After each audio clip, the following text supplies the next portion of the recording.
What we've tried to do here is create a space where the people that are part of Poverty Truth feel it is their space.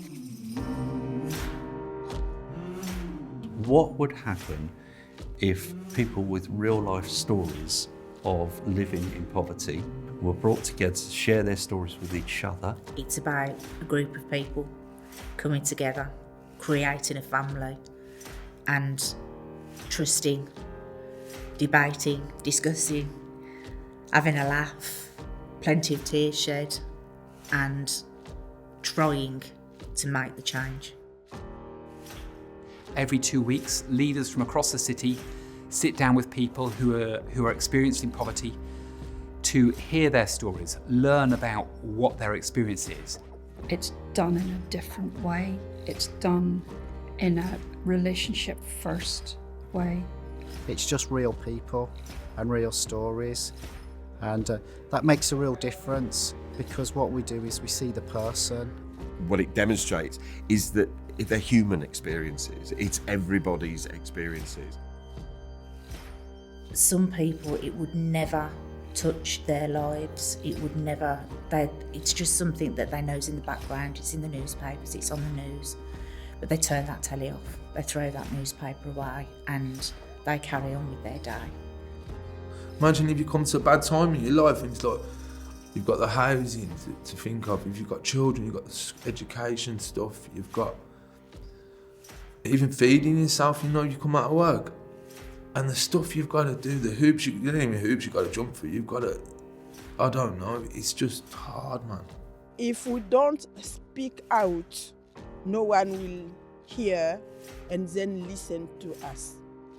Poverty Truth was presented to us as a way of building relationships between really different sorts of people, with people who'd got real lived experience of poverty in all sorts of different ways, alongside people who have influence and can shape things and make changes. Just because you drive a nice car and you've got a good job doesn't mean to say that things like mental health, housing issues, education aren't going to impact you at some stage in your life. So the most important part of work that you do at the very beginning with your testifying commissioners is work on the relationships and getting to know each other a little.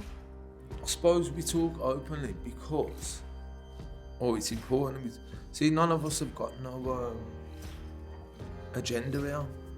This is about talking to real people about their real experiences, and that is so galvanising, is so powerful. It's a process.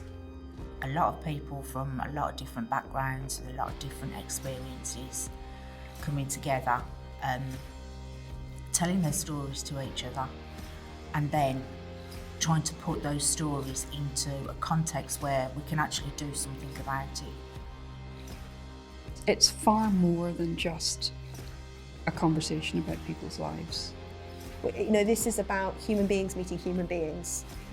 It's about all our truths. We are well aware that we can only make little changes, but hopefully those little changes will snowball, and in years to come, hopefully, we'll see some massive changes of policies that we started in this little room. If we don't try and push doors in a different way, change will definitely not happen. The Poverty Commission has had a profound effect on me personally, not just in how I work every day, but how I think about everyday life. One of the things I'll take away is to continue to think about how we impact on people's lives and how decisions are made.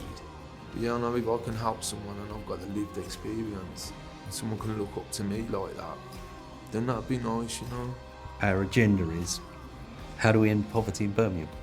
Why can we not develop a 30-year strategy or less to kind of say, actually, we don't want to live in a city where people are poor.